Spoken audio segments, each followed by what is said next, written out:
They shall not pass.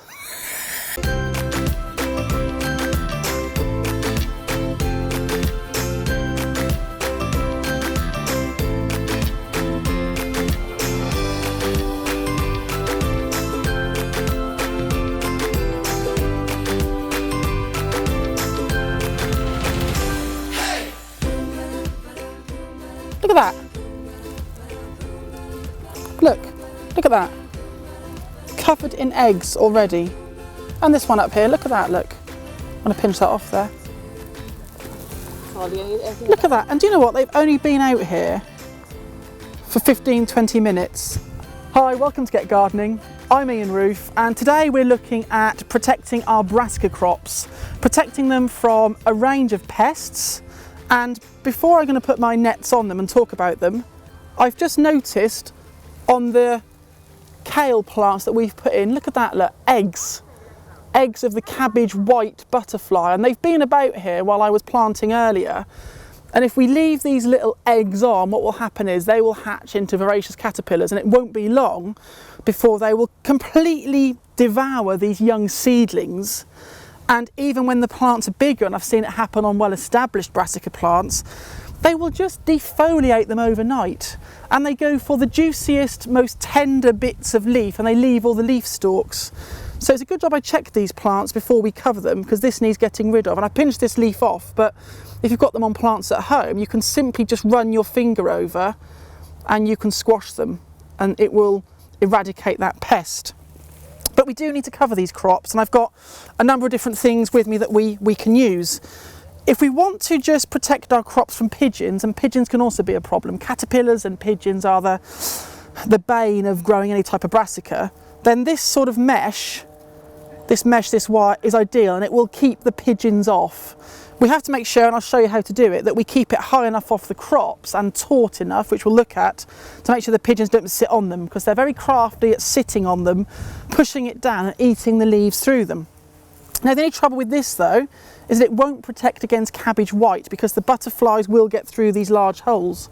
But if you know you don't get that problem, and some people might not, they might be in a garden which is slightly isolated, it may not be an issue, then this will be adequate enough. The other type of mesh that I've got here is a much finer gauge, and you can see that there, look, the wind's catching it a bit, there we are.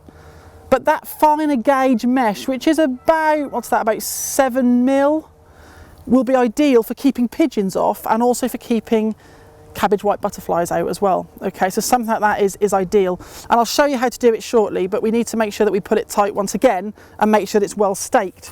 Now there are also other materials you could use. These tunnels are very, very popular, and yet again they're a fine mesh, and as you can see, they're a bit tangled. There we are. They always get tangled. They always get tangled. They're a great way to cover just small rows of vegetables, brassicas in particular.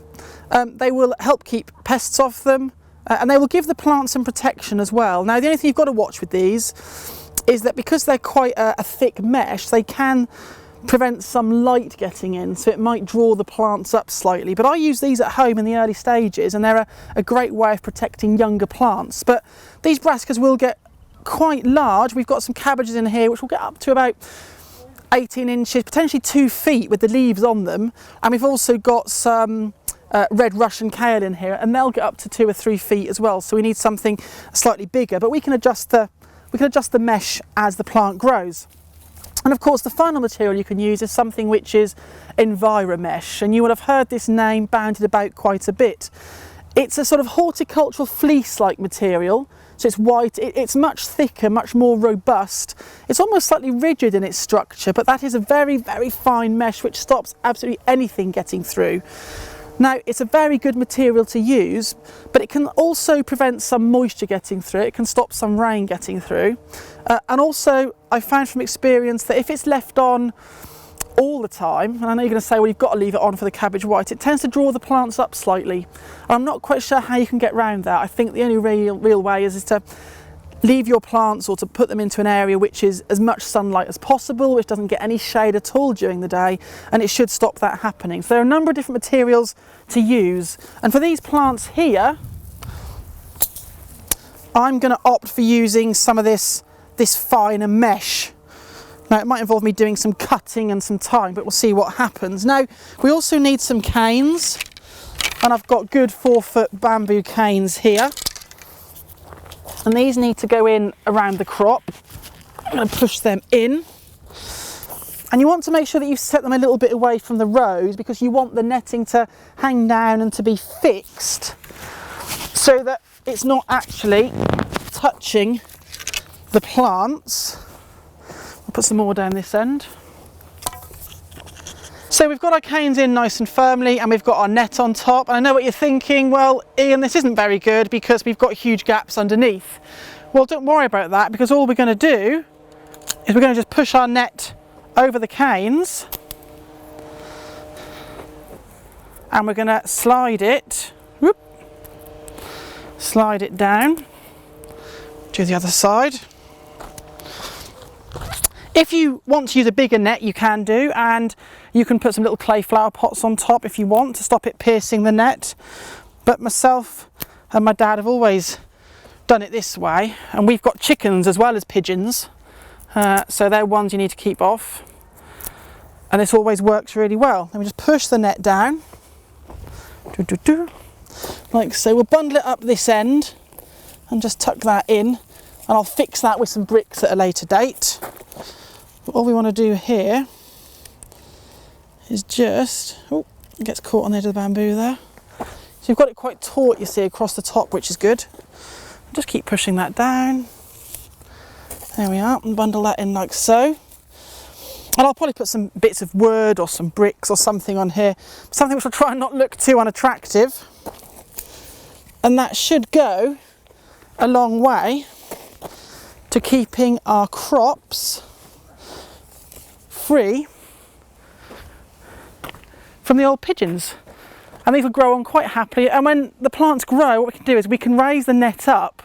And what I tend to do at home is I tend to just put some side panels on. So I'll either use some of this mesh again and just fix it on, or I might use some very fine meshed wire that I might use for rabbit proofing at home as well. But you can raise it up if you need to. If not, by the time the plants get quite big and well established, if they do get hit by some caterpillars when they're mature plants, it'll probably be the case that we are picking them quite soon afterwards anyway, so they shouldn't do too much damage. But this will be really good at keeping our plants happy, healthy and free from those pesky caterpillars and pigeons. So Ian, what really is the bane of a gardener's life? Of course, Al, it's marauding molluscs, slugs and snails. They're a real problem for the gardener, particularly when young crops go in and they can take them down to the ground overnight. But there are control methods. Absolutely, there are, and good organic ones too, so that we don't hurt the hedgehogs. An important point, I think. So what are your recommendations, Al? Granny Gray always used to save the soot from when she had the chimney swept. Well, she didn't have the chimney swept, she swept it herself. The frugal days.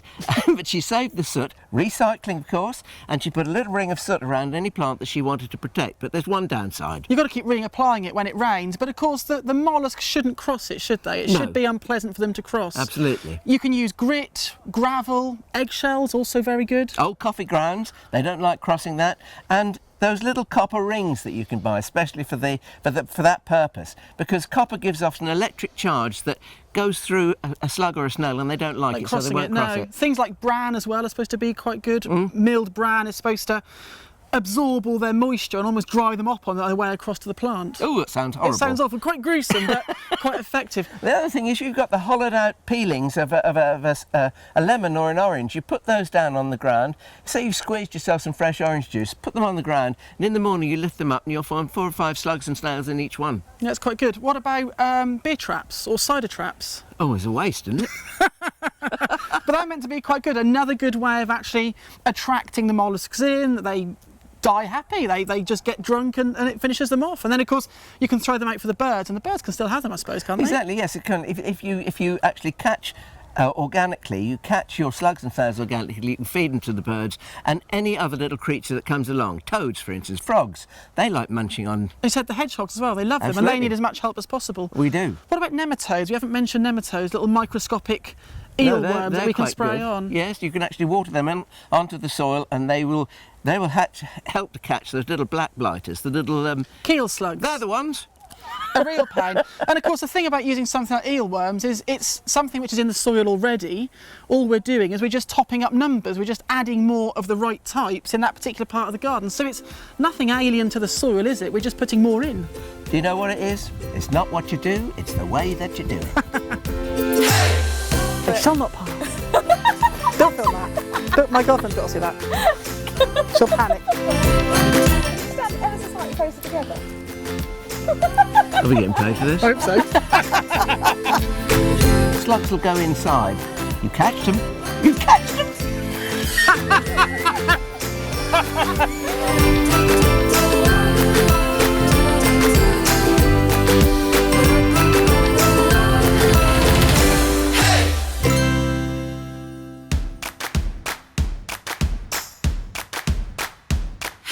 It's an important thing to consider when you're growing any food crops in the garden because it helps keep your soil hearty and healthy for years to come. You pull up a pea or a bean and you look at the root system, you'll find there's little bubbles, little nodules on the root, and they actually are nitrogenous. So they will put nitrogen into the soil. You've got to be careful with freshly manured soil. It's great for lots of your leafy plants and it's great for things like potatoes and for sweet corn, but you've got to be careful of things which are classed as root vegetables.